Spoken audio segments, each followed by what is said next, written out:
people spray foam insulate the entire house from walls, roof decking, and everything. And they would do that because, these codes are ever evolving and requiring us to have more airtight envelopes. But they don't then understand, like, okay, now we have basically a hermetically sealed space and we have people that still occupy the space. There's going to be moisture that can accumulate. And if you don't have a means to control that moisture, then some bad things start to happen and start to grow in that environment. So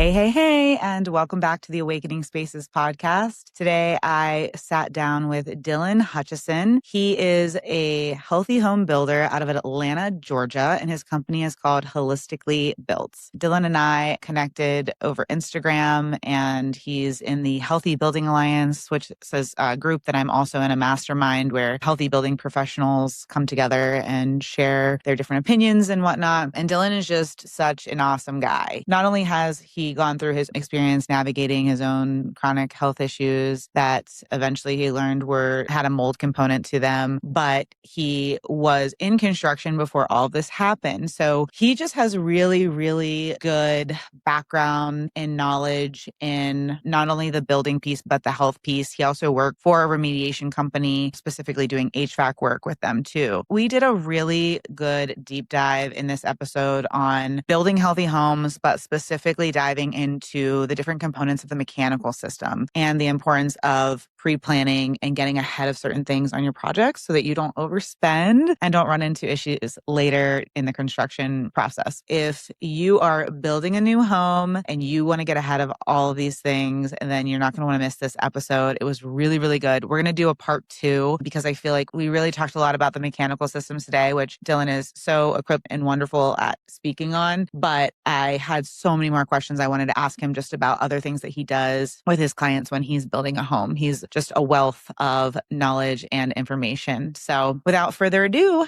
let's dive in. Well, welcome to the podcast, Dylan. thank you. Thank you for having me. We've been talking about this for like some time, haven't we?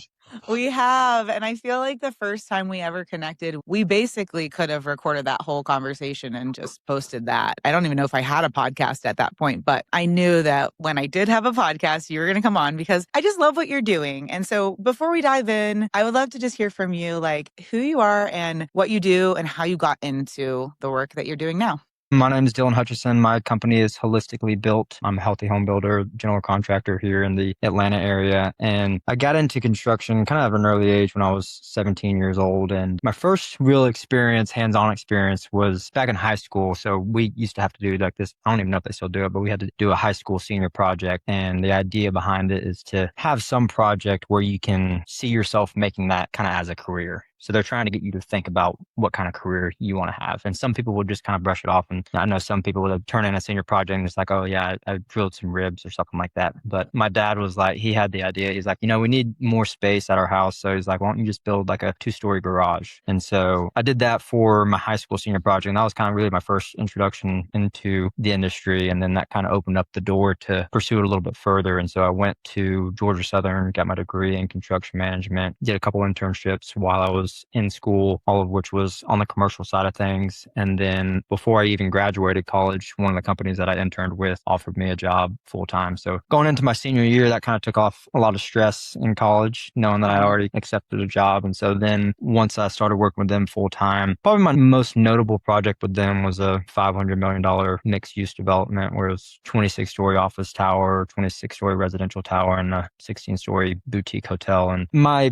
role in that project was really more managing the concrete structure of the office tower. And it was a very fast-paced environment. We'd have 500, 600, 700 people on the site every single day. My crews would mostly be 100 to 150. So very large scale and forced me to learn very quickly because of how fast the pace was. And it was really very much like drinking from a fire hydrant. So it was really sink or swim, and I wasn't going to sink either. So that really accelerated my career and exposed me to a lot of different things just because of how large large scale the project was. And then back in sometime 2020, 2021, I started getting sick from some kind of mystery illness that I didn't really know what it was at the time. And then, several years after that, was able to figure out that it was, I think, kind of a combination of things, but mostly environmental exposure from mold. And so went through that whole journey, and took me really probably 2 years to even start getting any answers, just going to all different types of doctors and the whole gamut of the whole Western medical community. And it was actually an energy healer who told me, she was like, I think you're dealing with mold. Then I just kind of started looking around and going down that rabbit hole. I'm like, yep, you're right. And kind of to backtrack a little bit. So after a couple years just trying to fight through it, I got to the point where I was just like, dude, like I can't work anymore. Like I can't function, can't think straight, can't think clearly. Like my head hurts all the time. Like I've acid reflux and gut issues, all these things, right? And so I was like, I need to take some time away from work. And my superintendent, I went into his office. I was like, dude, I can't do it anymore. I don't know what's going on. Like I've been going to all these doctors. And he's like, yeah, I've been preparing for this conversation because I know like you just are not yourself. And so he had already basically reached out to the HR department, and they had already had my medical leave set up. So I went on medical leave for 6 months, and Wow. that I was very fortunate because I was able to get all of my pay, because I mean the company's very much like your husband. Your husband works for Yeah. DNR, right? Yeah. So EPR, yeah. yeah, very, very similar company who your husband works for. So I was able to get full pay for 6 months. And then after the 6 months, it was either go back to work or go on long-term disability. And I hadn't made any progress really. And so ended up going on long-term disability. And that was a whole debacle because it was through a private insurance policy that the company had on me. It wasn't like government disability. So, name a game of insurance is just deny, deny, deny. So ended up having to sue them, won that, and was able to still have that income from that. I think I had like 2/3 of whenever I was working with BMG. And so just went through a whole journey with that. It wasn't fun, but going through all that really just changed, my perspective on health and my outlook on everything and how I live my life. I mean, I was never like a slob or anything, but if I wanted to have Chick-fil-A or something, or, Zaxby's or something, then I wouldn't think twice of it. Eating a candy bar or something, I wouldn't think about all the ingredients that are in it and what type of water I'm drinking, all these plastic water bottles, or the type of shampoo I'm using, like all these things. I go down all these different rabbit holes because for the longest time, I didn't know that it was mold or some type of thing. So, just like everybody else, you start trying to check off all these boxes and whatnot. So that really just shifted my perspective on health, and just started becoming very passionate about health. In the whole journey through all that, once I found out from the energy healer that there was a mold component to it, had a bunch of remediation done, a bunch of the HVAC systems replaced. And after that, the owner of the company, he was like 80 years old, and he was looking to retire and have somebody take over that company. And so he just took a liking to me and was like, I still wasn't working at this time. So I was like, do I want to go back into what I was doing or maybe do something else? And so he presented me with this opportunity to take over the company. And so I was like, yeah, I felt in alignment with that because it was like I could help people facing similar stuff. And so went into that and did that for a couple of years. Did a lot of remediation type of work, not me like personally, but like we had guys that would do that. And then also they were a licensed HVAC contractor as well. So that was really the bulk of what we would do, is a lot of HVAC work as it relates to indoor air quality. And so that's how I got a lot of my knowledge from that I have today with HVAC. And so after a couple of years of, a year and a half of doing that, I just got out of alignment with that and started to go back to the drawing board of what I wanted to do. And becoming a healthy home builder was a natural evolution of all my experiences between my construction background and my passion for health, and then the environmental experience and all that stuff. So it's kind of like all the worlds collided and brought me to what I'm doing now. It's such a beautiful background of skills to bring together to do what you do, because I feel like every single episode we talk about the importance of mechanical systems. And I feel like a lot of it ends up coming down to mechanical systems, like building Oh yeah. envelope mechanical systems. And you having all these experiences and like this knowledge of mechanicals as a builder, I think sets you apart in so many ways and makes you like perfectly put to do this work. So Yeah, I tell people that all the time, same exact thing. It's like top two things are really your building enclosure and then your mechanical system. And then everything else is really just kind of secondary to what your goals are and what your budget is, really. So, you can have MC cable throughout all your walls. You can have whole house water filter, whatever it is, right? But if your walls are rotting from the inside, then what good does all that stuff do?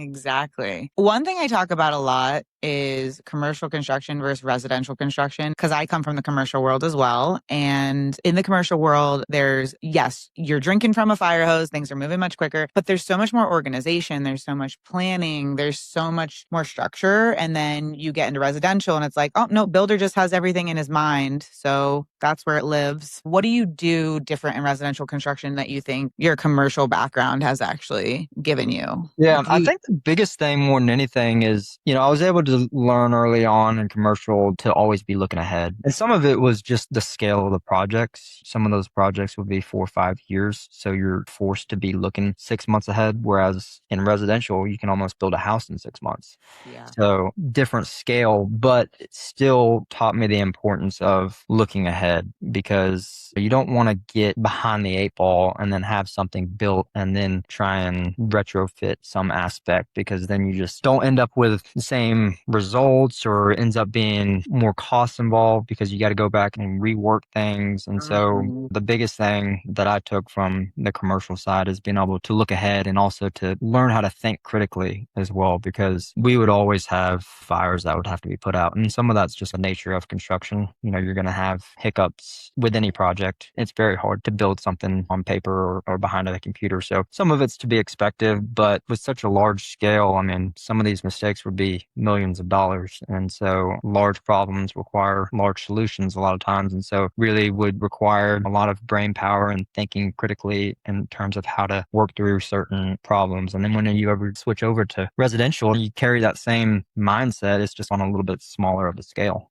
Yeah, because one of the big things we wanted to talk about on this podcast is really helping people understand how to plan ahead and how important that is. So, what are some of the things that you think, or maybe you're even seeing, where if you're building a house, you should really be thinking about it sooner than the standard residential process is thinking about Yeah. it? Yeah, I mean, I think the best example would be your HVAC subs. They oftentimes get neglected.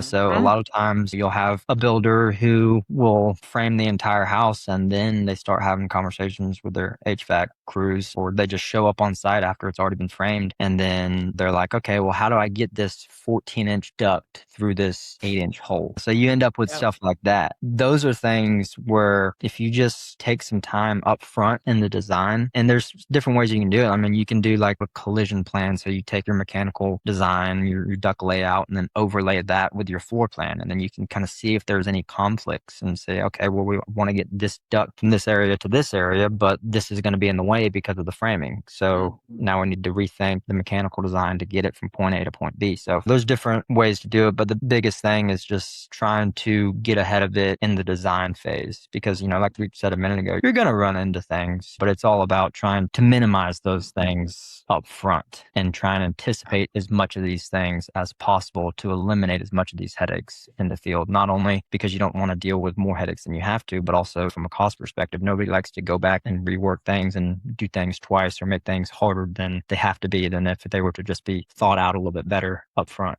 Yeah, I encourage all my clients that we bring the mechanical engineer in as soon as possible. Like as soon as we start designing the plan, as soon as we start laying out walls, even because what I see happen a lot is if I get brought into a project after the 2D schematic design floor plan has already been laid out, and they're like, yep, we love this layout. Next thing you know, I get pulled in, we realize, oh, there's no mechanical room.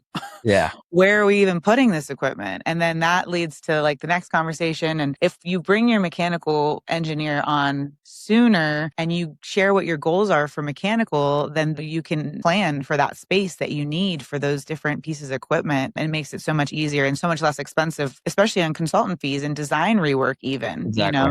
Yeah. Mechanical is a huge one. Is there anything else that you're seeing that you're like, we need to be planning this in advance? Yeah, I mean, just trying to incorporate as much forgiveness into the architecture as possible. So a good example would be if you have like a window on a gable end wall that's on a first story and it says a 3-story house, so your overhangs are 20, 30 feet up in the air, whatever it is. I mean, those first story windows are going to see a lot of exposure to the elements. So thinking about that and then say, hey, maybe we put some type of like awning over this window to help prevent all this bulk water. Because, the overhang 20, 30 feet up in the air, it's not going to do anything anything Yeah. for you. So thinking about things like that up front, your roof geometry as well, that's a big one. I mean, nobody wants just a square box house, but at the same time, you start adding all these different pitches and switchback roofs and all these valleys and whatnot. It's not to say it can't be done, but you add complexity to it. And a lot of times that adds cost. Not only that, but there's kind of more room for things to go wrong. And so there's a lot more oversight, so to speak, and things like that would be things that I would look out for, just trying to give as much forgiveness into the architectural design as possible. And like your lighting, for example, like how are we orienting the house? Most people I think know, like the sun sits up at a higher solar angle in the summertime than in the wintertime. So in the summertime, you want to bring that in through, or you want to shade against that. And in the wintertime, you want to bring that in, take advantage of that free energy. So not just designing for aesthetics, designing a pretty house, but also a house that's going to be resilient against all the forces of Mother Nature.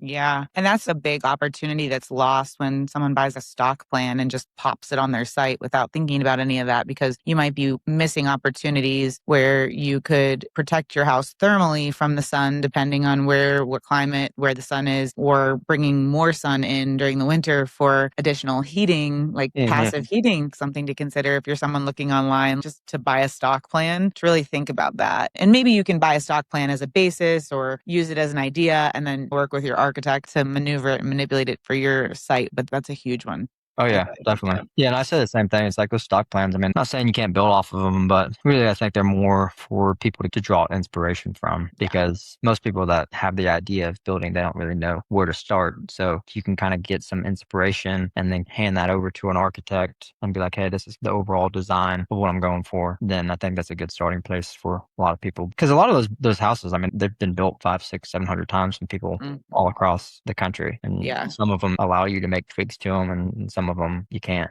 So you've worked in remediation. So you've seen a lot of what's gone wrong, especially on the mechanical side of things. I'd love to know, like, where are you seeing mechanicals fail in a traditional built home that wasn't not a holistically built home, but a traditional Yeah. built home? And then, like, what are you doing differently on your builds? I'd say the biggest thing that I would see is contractor sizing based on general rule of thumbs. So you say, oh, this is 600 square foot per ton. So you've got 1,000 square foot house and it's going to be X tons or whatever it is, without actually truly doing a load calculation. Because if you're just sizing based off of rule of thumb, then you're guessing at best. Some climates are going to be a little bit more forgiving than others, than if it's not sized just right. So if you got a very dry climate and you don't deal with a whole lot of humidity, then you may be a little bit more forgiving than a climate like mine where it's very hot and humid. Because if it's not sized right, I mean, if anything in my climate, you want to be undersized than oversized, because if you're undersized, then you're going to get a lot longer run times. And so that'll give you at least the potential to remove more moisture. But if you're oversized, then you're not getting long enough run times to actually pass enough air across that evaporator coil to remove moisture. So I'd say that's one of the biggest things, is things not being sized properly. And then a lot of times you'll have HVAC contractors, and I'd see this on whenever I was with an HVAC company, or you'd have homeowners that would have, say, a 3-ton system and they need to replace their system, and then have some salesman come out and sell them on a 5-ton system because they're operating off of commission. So they're like, oh, okay, well, I'll sell you a 5-ton system and I'll make more commission on this. They may not mean anything bad. They just don't understand what effect that's going to have. And so that's a big one. The actual components of the HVAC system, I see a lot of ductboard all the time. I mean, I'd run into that all the time where you'd have ductboard plenums, and I'd see so many people get sick just from ductboard plenums and whatnot. I mean, you know who Dr. Dennis is? Donald Dennis in Atlanta? No. You know, the microbalance health products, Yeah. EC3? Yeah. He's the inventor of that. Oh, okay. So he's a ENT doctor here in Atlanta, Okay. and he won't even see anybody if they have ductboard in their house. Mm. Another one is just the ductboard plenums having leaky ductwork. Say have a HVAC system in a crawl space, and then you can basically poke your finger through all around the filter, and it's just drawing in air in a moldy crawl space. So I've seen it all when it comes to what not to do with HVAC. And that's one thing that you learn a lot when you're tearing houses apart and replacing things. You get to see where things went wrong. And that is a great learning opportunity. Yeah. For those who are listening who don't know what ductboard is, can you explain it? And let's say that somebody does have ductboard in their house. What should they do? Is there any solutions around it that you know of for someone who has it as an existing solution? And then, like, what would you do instead? Yeah, ductboard is like a fiberglass type material. It's basically just fiberglass. So instead of sheet metal, it's basically just fibrous material that can absorb any type of dust particles that are passing through it, and it's going to retain moisture as well. And so when you combine those two things, then it's just a playground for mold and other microbes to have a feast on. So I've heard of some people sealing it. I don't know how effective that is. So that is an option, but I guess it just depends on, is it already contaminated? I wouldn't do it if you've already got a mold problem within the ductboard. If you've already got a mold problem within the ductboard, I would replace it. I've done that plenty of time. We're tearing out ceilings and stuff like that just to get to it. So it can be very expensive just to be able to get access to all these things. But if I were to consider sealing it, then I would only approach that from a standpoint of trying to seal all the fiberglass so that the fiberglass can't get dispersed into the airstream. But I wouldn't really trust that to stop any type of mold, mycotoxins, other biotoxins from actually entering the airstream. I'm not too familiar with those types of products because I'd always, most of the time, just recommend replacing it. Yeah. Are you doing design build? Are you working with architects and building, or how are No, you? working with an architect. Yeah. Okay. Are you influencing the design in that way though hmm when you're working with the architect? Yeah. Yeah. So we're bringing a third party mechanical engineer during the design of the entire Yeah. house, like you said earlier. That's so great that not a lot of builders are going to recommend bringing in, well, maybe they would, like some sort of HVAC designer, but usually they just go with the installer. The contractor will say, yep, we got a good mechanical installer, and that's the engineer on the project. So Yeah. just keep that in mind, everyone. You want to bring some third party on to actually do the design. And so then you're working with them. And what would you do? Like, what are some of the things that you are telling or working or collaborating with the mechanical designer on to create a healthier mechanical system? When you do like your calculations, talk about how like a lot of contractors, they'll size based on rule of thumb. So when you do your calculations, you also have to consider like what's your wall assembly, what's the R value of your wall assembly, what's your window and door package, like what climate are you building in. All these different details are going to affect your calculations. And so I rely more on them for the manual S calculations, which is like selecting the actual equipment, just because it's very hard to stay on top of like all the different types of equipment that you can do because these systems are just getting so efficient and so sophisticated nowadays. And so generally speaking,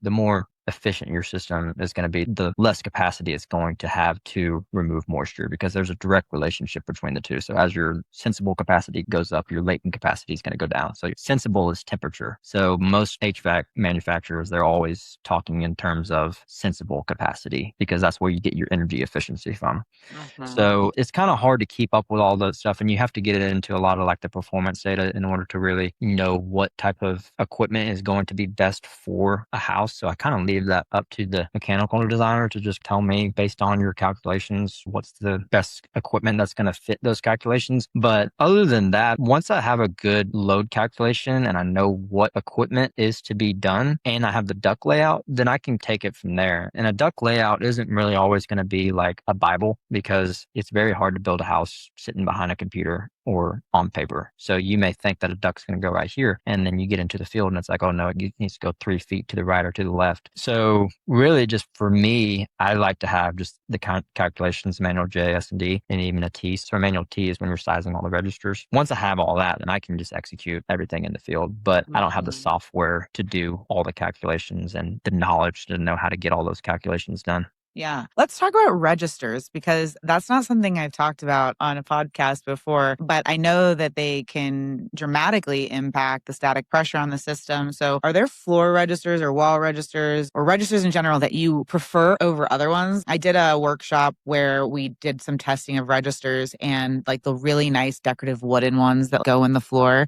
Yeah. Those ones like really constrict the airflow, at least the ones we were testing. So I'm wondering what you're seeing out in the field and what you're using and what you're thinking about when it comes to like the registers, even maybe the placement of the registers. Yeah, I mean, the placement's huge, but really like the type of register is huge as well because when you get into very higher end homes, then they want your floor registers, for example, they want those to blend in with the floor. Or if you have, ceiling registers, then they don't want just some white register on the grill. They want a linear slot diffuser or something like that. But a lot of times those don't have like the fins and the curve that those traditional registers that you're probably familiar with don't have. So they can't throw the air across the room very well. Outside of that, that, I really leave it to the mechanical designer to tell me like what size register needs to be done. He knows more of that because he can see and design, the specific amount of airflow that's going into each duct run, into each room. So you would size that register based off of each run, basically. Yeah, it's really going to depend on the house, like where you place the register. I think like I want to avoid them in the floor because things can fall down them and they get dusty and dirtier more easily. But just depending on where your mechanical system is at and how the ducts are run, like sometimes it's not easy to just come up in the wall. Yeah. What are your thoughts on all that? It depends on your foundation and where you're locating your mechanicals. So like if you're on a slab, then obviously you wouldn't have any floor registers. Yeah. Well, Well, theoretically, you wouldn't. I've yeah, I seen mean, it. some of them actually do. I don't know why people do that. Causes a I big think that's mess. more, I've never seen that in Georgia and in the South. I've heard of that. Like Brian's talked to me about that. He said it's pretty common out in Arizona, California, and West Coast. I personally haven't seen that in Georgia. But yeah, I mean, it kind of depends on where you're placing your mechanical system. And, if you're going to have your mechanicals up in the attic, then you're going to have either some wall stacks coming through the wall or you're going to have them all in the ceiling. So yeah, that's getting into a lot of the mechanical design that I lean on for the mechanical engineer to tell me. Yeah. Okay. So that's good though. I always say manual J, S, and D. Get your manual T too. Don't forget that one. And just have a plan. Have a plan before you go into it and try to minimize as much of that conflict as you can. Let's talk about, again, this is a mechanical designer thing too, I think, but like just the placement of your mechanical system. Like where do you place them in your area? In a hot attic. Yeah. That's where they are placing them. But like for you, the attic needs to be conditioned. But I was just having this conversation the other day with Rachel, actually, and we were talking about mechanical systems in an attic in general because they're just harder to access. You want to think about that as a homeowner. Is it going to be easy for you to monitor? So like, what's your whole take on placing and what do you share with clients when you're having that discussion? Rachel, she reached out to me the other week too about her HVAC, like her coil froze over or something and flooded her house or something. Now she's like, I will never put it up in an attic again. And so I think she's kind of traumatized. But I personally think that if you put it up in an attic, as long as it's a conditioned attic, then that gives you the most accessibility just because you have access to, all your duct works. If you ever had to replace your duct work, if you're designing a house properly, then you shouldn't really ever have to replace your duct work. And you're doing the duct cleaning every 4 or 5 years or whatever, just to remove the household dust that's accumulated within it. And you really shouldn't have to replace the ductwork. But say you had flex because of the budget option and you wanted to upgrade to metal ductwork for some reason, down the line, then it gives you the opportunity to do so in an attic because everything's accessible. But I think it really comes down to design of the house. When you start getting into mechanical closets, I'm not a fan of mechanical closets because they're just yeah, I mean, they're tight. Well, if you don't design it tight. It all depends on the design. Some people, they don't want that closet to eat up their square footage. Yeah, most people don't want that. Yeah. And then even then, a lot of times you're having to use dedicated chases and stuff. And so you see some of those chases and I mean, they're finished with drywall or whatever they're finished with, but you see those chases and some people from an architectural perspective don't want to see those chases. I think it's just kind of harder to get ducts from point A to point B when you're doing a smaller mechanical closet somewhere, but it's not saying it can't be done. And then you get into the conversation of like, if it's in the floor system, then we're going to probably have to do, open web trusses or TGI trusses with some type of, dedicated chase in there. So you can do it in a mechanical closet, but the biggest thing more than anything is just making sure that it's in the conditioned envelope. There's ways to make the design work, whether it's in a mechanical closet or an attic, but the biggest thing is just making sure it's in the conditioned envelope. Yeah. I always think about that. Like, honestly, basements and crawl spaces get a really bad rep for good reason. Yeah. But I think if you're building a home from scratch, there's really good ways to do crawl spaces and basements, and they can be done well. And basements, I personally would love to just have an unfinished, clean basement that's well designed and put my mechanical system down there because I think for me, I would rather walk down steps, check my equipment, be able to service everything than have to like climb up a ladder and like get through a hole. And then if it leaks, it's below. Yeah. And then that can have a drain. On concrete. Yeah. So like that seems my like preferred approach. But yeah, in the mold world and in the mold space, people are just afraid of basements in general and crawl spaces in general. Yeah. But I think they can be done really, really well. Just you have to detail it, design it, and waterproof it well and condition the space and keep it,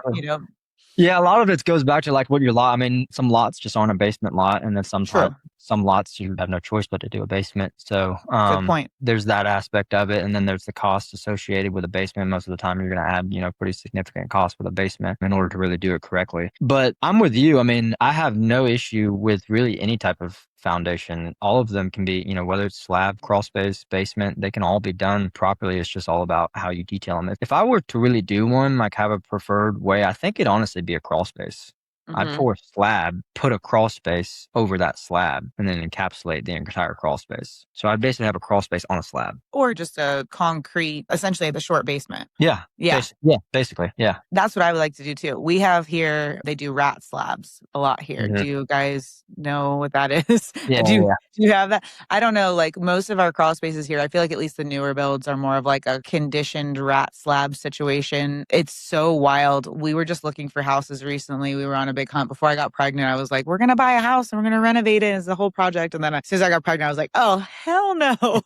This sounds like a horrible task to take on right now. I'm so happy we stopped. But everything I was seeing out there was like they had basements and then they would have a window into like another room and it was like Oh, a yeah. dirt crawl space. And I'm Oh, like, no. what? How does someone even get into this crawl space to encapsulate it? Those are scenarios where I'm just saying no to the house altogether because the cost of trying to improve that crawl space is like far beyond what we would want to pay. But crawl spaces in general could like be encapsulated, could be done well. It's just the home has to be set up for that. Yeah, exactly. And you raise all your Yeah. flooring, like your first floor flooring, you raise all that up off the concrete so you're not worried about moisture being trapped underneath your flooring. You can put your mechanicals down there. You have access to it. Same thing about your point about if there's ever any leaks, then it's in the crawl space. You may Yeah. have to clean it up on your vapor barrier or whatever, but it's not going to damage your hardwood finishes or you're not going to have to tear out drywall or something if a leak happens down there. There's ways to detail any type of foundation, but some Yeah. of it is dictated by the lot. Some of it's dictated by the budget as well. But Yeah. I wouldn't let that be a deterrent for me. Yeah. Tell us your take on dehumidification as part of the mechanical system and ERVs. And in your area, hot, humid climate, what are you doing on most of your homes? Yeah, I was actually talking to another colleague of mine, Matt Hoots. He's a builder here in the Atlanta area. He's with Sawhorse Design, passive house builder, done a lot of passive houses for several years now. So he's a very, very smart guy. And I was actually just talking to him about dehumidifiers. I have a love-hate relationship with dehumidifiers because sometimes they're really a necessary evil and can be great at controlling humidity. But at the same time, you have to worry about homeowners maintaining another piece of equipment. So you have to worry about them changing the filters. And sometimes, they go bad and homeowners don't ever know about it because the fan, for example, may be running, but say the compressor stopped working. And some homeowners may think, oh, just because the fan is running, then my dehumidifier is still working. But your fan can be running and your compressor is not working. So therefore, you're not removing any moisture from the air because that compressor is not allowing that coil to get cold. I have this thought and conversation with Matt all the time where we're like, try and set a house up to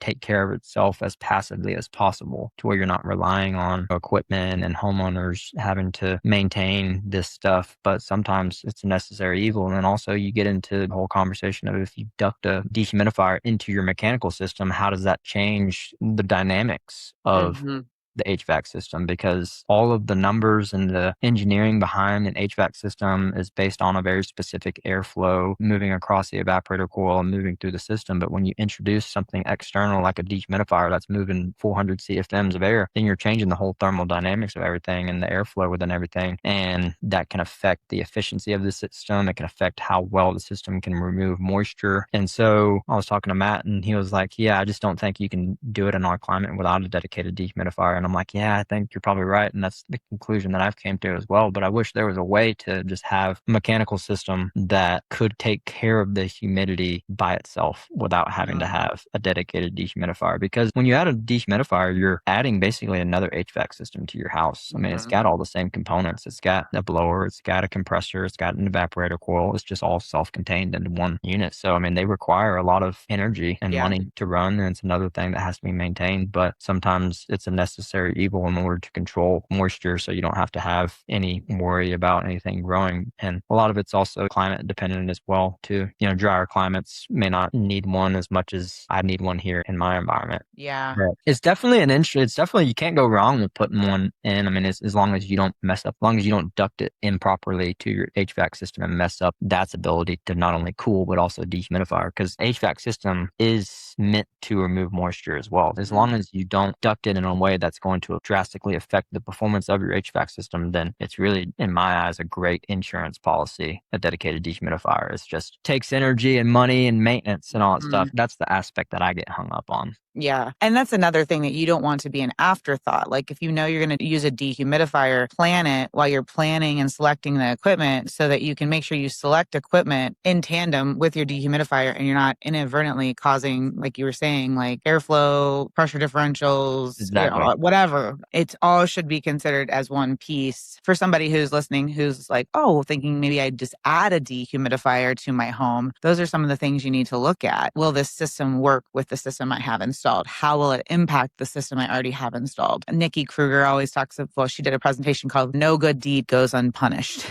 And this is like a prime example, right? We want to add a dehumidifier to our existing system, but like, how is that going to impact what's already there? So I think that's such an important piece in conversation. What about like fresh air ventilation? Are you guys doing ERVs, ventilating dehumidifiers? ERV. Yeah. And ERV is another thing that has to be, maintained. But once you get to a certain level of airtightness, then you got to have an ERV, because you can't rely on bathroom exhaust fans at that point when you get to a certain level of airtightness, because you can start to depressurize the house, backdraft gas appliances if you've got any, which if you've got gas appliances in an airtight home, that's kind of a different conversation. But, those types of appliances, fireplace, if you have one, that's another thing. I don't know why you'd want a wood burning fireplace in a home. I know they're beautiful, but from a health perspective, it's a big no. And then weird things start happening too. If you start putting your house under negative pressure, you start open up a door and get hit in the face because, the whole house is under negative pressure. So there's a point at which you have no choice but to use an ERV. And I've talked to some mechanical designers and all kind of came to that conclusion. But like I said, it's all about, how is that system incorporated? How is it ducted to the HVAC? If it is ducted to the HVAC, I personally think the best way is to duct it independently of the HVAC system. Agreed. And so from an indoor quality perspective, they're great. I think there's a big misconception about, can an ERV act as a dehumidifier? And it's really kind of the opposite. Your ERV is going to introduce some level of moisture into the home. It's going to reject some, or it's going to reject probably anywhere from half to 2/3, depending on the specific ERV, but it's still going to introduce some moisture into the home. So how are you then going to address that aspect of things? And so when you're building like, high performance or airtight or whatever, you solve a lot of problems, but you also can create some problems as well. Yeah.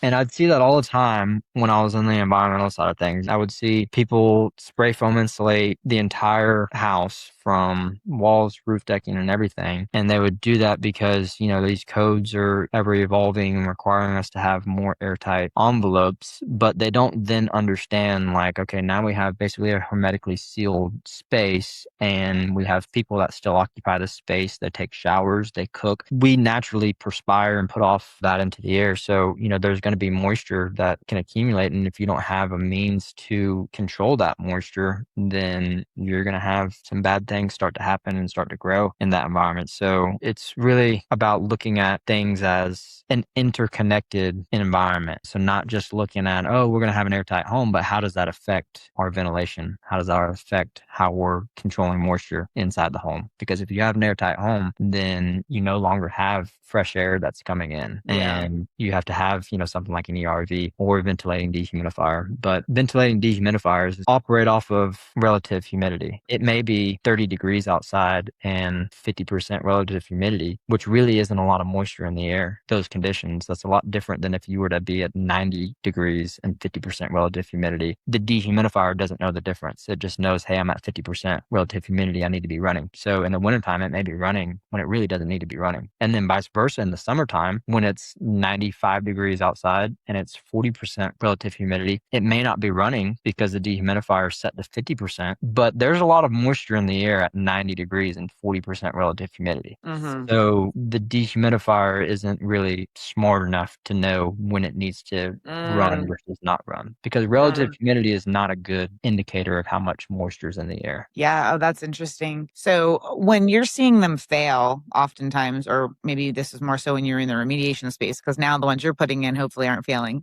At least hopefully you're not getting callbacks. But the ones that you were seeing fail, were they like even the better name brand ones, like bigger brand ones that you see, or are those more of like the just kind of generic, someone just threw a dehumidifier? Sometimes like crawl space encapsulation, people just like throw a cheap dehumidifier in. And I see those ones fail a lot, but I'm curious if you've seen some of even the bigger ones fail in your Oh yeah, climate. I've definitely seen Santa Fe's and April layers and others, Honeywell ones. I mean, Honeywell is basically like private label through Santa Fe. But yeah, I've definitely seen the big box ones fail. And, it's mechanical equipment too. Yeah. So a lot of that is just the nature of moving parts and pieces Yeah. sometimes. People like Santa Fe and April Air, which they're now the same company or they're owned by the same company, they have 6-year warranties. So if you are within that warranty, most of the time they'll replace it. But I would mostly see them failing due to them being neglected. So Yeah. they wouldn't be maintained. And so that's why, I'm always hung up on things like dehumidifiers and ERVs, because it's another thing that the homeowner has to maintain. And I've seen people just not maintain them all the time. And some of that's like an educational thing. If you Yeah. install an ERV, it's important to educate the homeowner of the importance of maintaining the equipment, show them how to maintain the equipment, not just installing it and walking away type of deal. So most of what I would see of them failing would be people neglecting them, not replacing the filter, then the coil freezes over because it doesn't have enough airflow and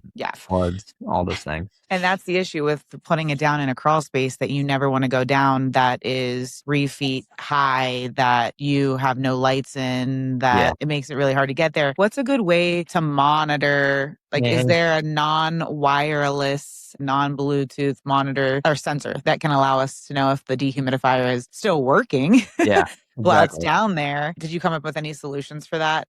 No, I haven't. I really would like to test that YoLink one because my family's got a farm down in South Georgia and it's on a crawl space. I've got that in there just because we don't live there full time. So I like to be able to have that connected to Wi-Fi so that if I'm up here in Atlanta, then like there's applications for them. It'd be different like if I was living there full time. Yeah. But for me, I like that application because right now, if the crawl space floods, it'd probably take an hour, maybe 2 hours for the sensor to register it. But I would know, hey, the humidity is elevated for some reason. And I would call my cousin who lives down the road and be like, hey, can you go check on this crawl space? And he'd be like, oh, yeah, it's flooded. And he'd be like, oh, okay, I need to drive down there, take care of this. Whereas if I don't go down there for a month or whatever, then it's a big issue. So no, I haven't found a device that is non-Wi-Fi, but I do wish that there was some, and maybe there is, but not to the best of my knowledge, I haven't found anything that will allow that to be monitored.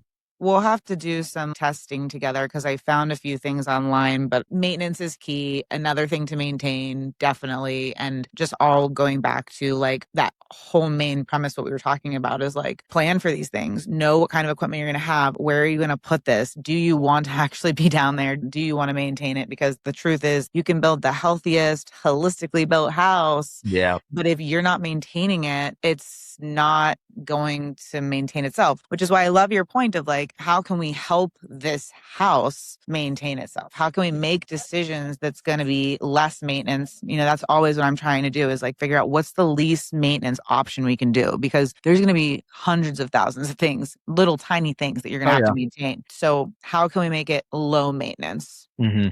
Yeah. Yeah. There's going to be things that you have to maintain. It's not like you can cut out maintenance regardless. It's within things. You got siding on your house going to need to be repainted every 15 years or whatever it is. So, I mean, there's going to be some things that inevitably have to be maintained, but it's all about knowing what needs to be maintained and then making it to the point where the homeowner is actually going to do that maintenance. But if you bombard them with like, oh, you got to replace 8 filters every 3 months. All right, nobody's doing that. If they are, then they're going to hire somebody to do that. Yeah. there's companies, you have a HVAC contractor where you have a service contract. They come out however many Mm-hmm. times a year to do that. But Yeah. I want to pick your brain on filters actually, because there's a lot of different schools of thought on this. And I think a lot of people will be like, hey, I'm designing a new home and I want to get a whole home air filtration system. Mhm. Okay. That's one thing you can do. There's also the school of thought of like, let's just design for like a MERV 16 and plan for that. What is your school of thought? What are you doing in your homes? And what do you usually suggest clients do in terms of air filtration?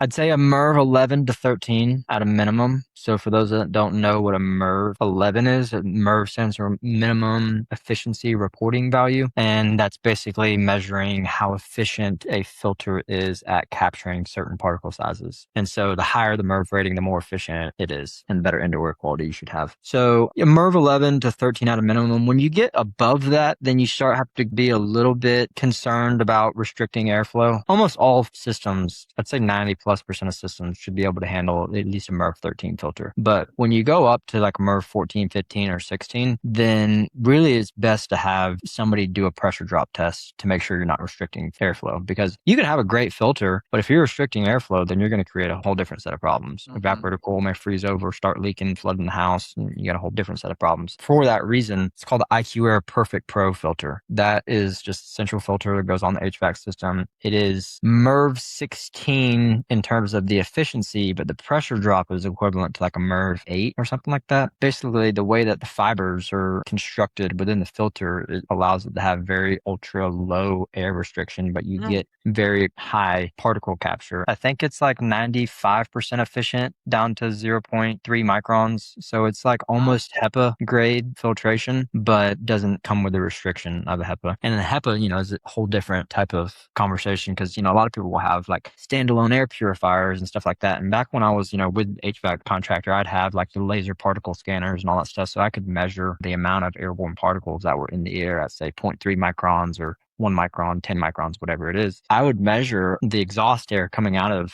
air purifiers. I would compare that with the intake. So say your ambient air, like at the intake, so the air that's being drawn into that air purifier is say 100,000 particles at 0.3 microns in size. I would take that meter and I would measure the air that's coming out of it to see how well it's filtering the air. And some of them literally wouldn't even change the number.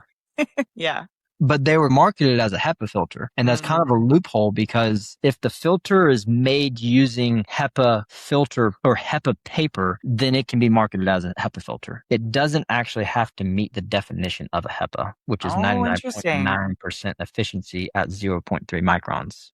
So it's kind of a loophole. And IQ Air filters, there's some other ones out there. I'm a big IQ Air guy just because, like, if you put the IQ Air Perfect Pro filter on their system, they will guarantee that the air will be 10 times cleaner. Like, assuming you're doing a retrofit because you don't have the data on a new construction to know what the air quality is before versus after. Yeah. But if you're doing a retrofit, like you're replacing your filter or upgrading it to an IQ Air Perfect Pro, then you can measure the amount of airborne particles in the air and then replace it with the IQ Air and then measure again. They will guarantee as the manufacturer that the air will be 10 times cleaner after installation. They're German made, been around for a long time, tried and true. The standalone air purifiers, I've tested, like I said, with that particle scanner, and they always go down to zero, no matter what the count is. So it could be 1,000,000 and it always zeroes out at 0.3 microns.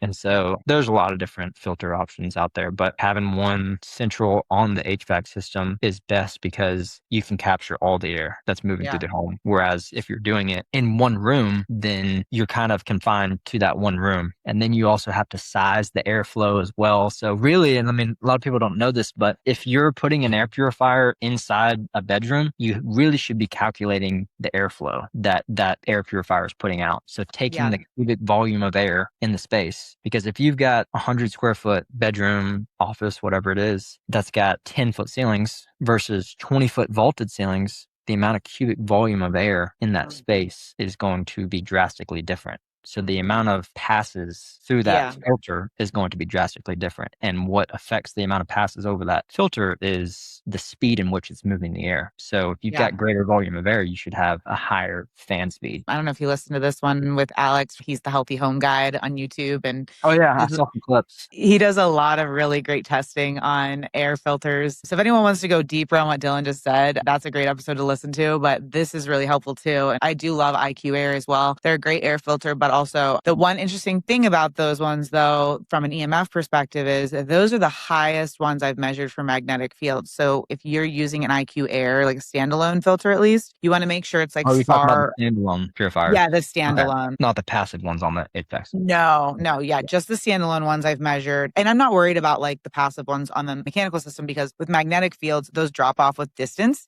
So Yeah. it's okay that it has a magnetic field. It's just that you don't want it to be like right next to your bed. So for instance, if you're Yeah. sleeping with it right next to your head, you probably want to move it away, like move it as far away from you as you can, like in a corner of the bedroom. Just something to keep in mind because I've tested some people's houses where it's right next to the bed. And I'm like, hey, we can actually solve this problem. You can still get the clean air. Just move it over here and you're going to be Hmm. much better. So something to keep in mind with the IQ Yeah. Airs. I haven't measured every standalone air filter, but that's definitely like the highest one. The other ones are much lower, like most of the other ones I've measured. So Yeah. just something to keep in mind. Yeah. I had a friend named Greg Gerard from Shielded Healing. They're like a Yeah. whole home EMF. You know who Shielded Healing is? Yeah. Yeah, I had him come out and do like a whole home EMF assessment, and it's been several years since he did, but he said something about my Acura Yeah. purifier putting off magnetic field. But he said the same thing. He said, as long as you put it over here, you're fine. Yeah. And I'm like, okay, good. Yeah. It's not an issue. It's just awareness to have Yeah, that, because some people are like get so nervous. They want to have the air purifier right there because they think it's like cleaning the air better, like right by their head. But that's not always the yeah. healthier option. So And some people like it as like a white noise type of machine too. yeah, everyone's all like, you need to get a sound machine for the baby's room. And I'm like, no, I don't. I got an Yeah. air purifier in there. It's fine. So, anyways, Dylan, this was so awesome. I always end all of my episodes on sort of a personal note. And I'm just wondering if there's like been anything that you've gone through personally recently that's been like an awakening in your life, any like nugget or piece of wisdom you want to leave with listeners. Yeah, I think the biggest thing that I've been working on is not worrying about problems before they become problems. Ooh. So what I mean by that is say you break your foot, for example. It's very easy for, kind of your mind to go from 0 to 100 and be like, oh my God, I broke my foot. I'm going to need surgery now. That's going to be a $50,000 medical bill. Now I'm not going to be able to work for 6 months. Now I'm not going to be able to afford, all my bills. All these things just start spiraling, right? Mhm. When in reality, you may just go to the doctor and they'd be like, oh yeah, you just sprained it. You'll be fine in 2, 3 weeks, right? Yeah. So it's like you start worrying about all these problems before they're actually problems. Yeah. Really just trusting that you'll handle a problem when it actually presents itself rather than thinking about all these downstream problems. It's very easy to go from 0 to 100 when something hits you, right? Yeah, it's so easy to do to go down that spiral of like sometimes too when we do, we actually start to attract more of the negative thing when like in reality it probably could have just been okay if we just focused on like the actual thing in front of us instead of Exactly. making things up. Are you doing any practices or anything or just trying to be more aware of it? Yeah, just being more aware of it and just being mindful of if I catch myself in a loop, just be like, okay, no, like that's not even a problem right now. Like if that is a problem, then I'll trust myself to handle that when it presents itself. But right now it's not presenting itself. Yeah, I love it. That's amazing. I have one more question for you. Are you still doing energy work? I used to do it like twice a month, but that's a lot of like work getting into. Yeah, I've cleansed a lot of those emotions. And now I'm just kind of at the point where it's like, I'll reach out to her when I need her, basically. Yeah. Because her picking out emotions and bringing stuff up, I mean, it's a lot of stuff. It's a lot. It's a lot. What are some of your favorite modalities that you've used in your own healing journey? Oh, I've tried so many different ones. What's the craziest one you've tried? I went to Canada to do like photobiomodulation, which was like, Oh, it's the technical scientific term for red light therapy, but it was more for my brain. And so I went to a clinic in Toronto called the Bioflex Clinic and did that. what do they do? Like, how does it work? Is it a Yeah, cap? Does so it go in your it's ear? like an array type of deal that is flexible and you can put it on like different lobes and stuff and stimulate Oh, certain areas of the brain. And interesting. there's all types of different like red light devices out there. And it really depends on like what you're using it for. So like if you have a tower, for example, like a red light tower, those are like very popular. That's much different use than if you were to have something like what I went to for like an injury or something like that. So like you can use the array, like direct skin contact is going to be more for like deep tissue type of stuff. Whereas Yeah. if you're doing like a tower, that's more like skincare and whole body wellness and maybe detox benefits, stuff like that. But it's not going to penetrate into the tissue deep enough to have that type of benefit to heal an injury or something like that. But I don't Yeah. know. There's all types of research that keeps coming out on red light therapy. So maybe I could be Mhm. totally wrong. But No, there's like hundreds of thousands of studies. When I was doing the quantum biology collective to get certified in it, I really just did it for the healthy home piece, just to understand like the health effects of EMFs, really. But there's doctors in that group that just have spreadsheets of like, what's your ailment and like light and oh, how yeah. light impacts that ailment. And so Yeah. it's pretty wild. And I have definitely seen it in my own healing, just like getting outside more and like seeing the sunrise and like little simple foundational habits that have really, really, really helped. Yeah. Light And is stuff that's so free. cool Yeah. and it's free. Yeah. It's really cool. It's definitely an area where I'm like trying to just continually learn more and explore more. And we need better solutions for our homes. I mean, Oh, we yeah. really do. Like, we need better, more affordable solutions for our home that look good, that are architecturally delightful, not just like Mhm. the regular retrofit Yeah. cans that we keep seeing everywhere that are fine. So, anyway, that's a whole nother rabbit hole we could go Yeah. down the road later. But I'd say the biggest one that I still continually use all the time is just infrared sauna several times a week. I mean, I still do that all the time. It's just the whole reason a healthy home is so important is because we're inevitably going to be exposed to things, Yeah. whether that's things that are in our food or water, go out into the environment. Our office is right underneath the cell tower or whatever it is, you're going to be exposed to things. And it's not about trying to put yourself into a bubble, but, having a safe healing environment that, you can come home to and allow your body to repair itself whenever you're sleeping. And that's kind of the same outlook that I have on the sauna too. Is like, I don't know what I'd be exposed to on a daily basis, but I just do it because one, it feels good. I mean, I get rejuvenated by it. And there's been all types of Yeah. studies in terms of the health effects of it. Most of the studies come out of Finland where they're using like a dry sauna and not an infrared sauna, but their studies have shown 50% decrease in like all cause mortality when you're doing sauna like X amount times a week. So it's just a good, not only from a detox perspective, but also just from a overall health and health and wellness and longevity perspective. So Absolutely. that's a modality that I always use. I miss my sauna. Being pregnant, I can't go in it. But I mean, then again, I could just go outside. It's like 100 degrees and I Oh dribble. yeah, roast. Yeah. So in the summertime, I'm happy I'm at least pregnant in the summertime where I probably wouldn't use the sauna as much, but I love it in the winter. Oh my gosh, it's so Oh yeah. good. Do you have I one or do actually you go have a use one? Therasage. It's Oh, not that's the what I have. sexiest one. Yeah. Is the fabric one? Yeah. Is your head sticking out whenever you Yeah. sit in it? Okay. Yeah, which actually the energy healer, she's the one that actually told me about that. She's the one that recommended that because I was gonna get a barrel sauna and Mhm. she was like, don't get that. She's like, get this Therasage one. And I was like, that thing is so ugly. Like, I'm not getting that. But I got it. And I mean, I love it. It's affordable And too. yeah, and it's affordable. And people talk about, or like the owner has talked about why you would want your head out of the sauna because you don't want to heat up your brain, basically, is what he was saying. And if you've got any type of like metal, mercury, or amalgam fillings in your mouth, that can release stuff and stuff like that. So there Mm. is benefit to having your head out of the sauna. I must have missed the memo on that because I always unzip mine and go in and just slap. Yeah. Sometimes my husband will be like, "Hello, are you in there?" You can That's get a funny. sauna cap. I've seen people that go into like the dry saunas, they have like the sauna cap on. Oh, yeah. Yeah. Yeah. Yeah, you don't That's want to so heat up your funny. brain. I'll Good to send you one. know. I'll Really send good you to know. one. See, we're all learning a lot. Yeah, one day I'd like to get like a nicer one that just like is more built in and fits the house. But right now, this one's been perfect because you can like pop it around room to room, travel with it. One last thing. Have you built your own home? Is there a plan to build your own home?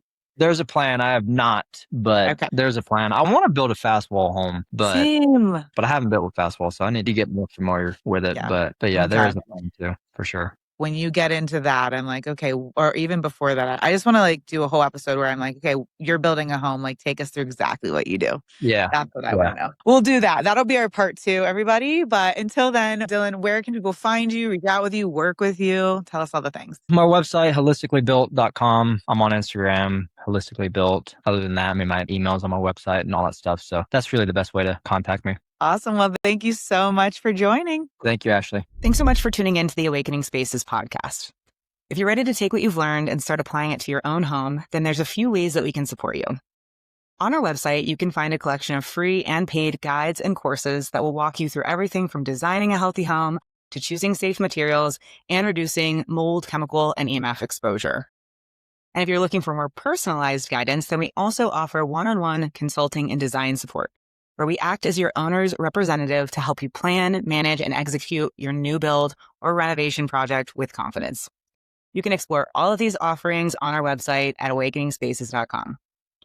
And if this podcast has helped you in any way, we would be so incredibly grateful if you would like, subscribe, and share this podcast so that it can reach more people.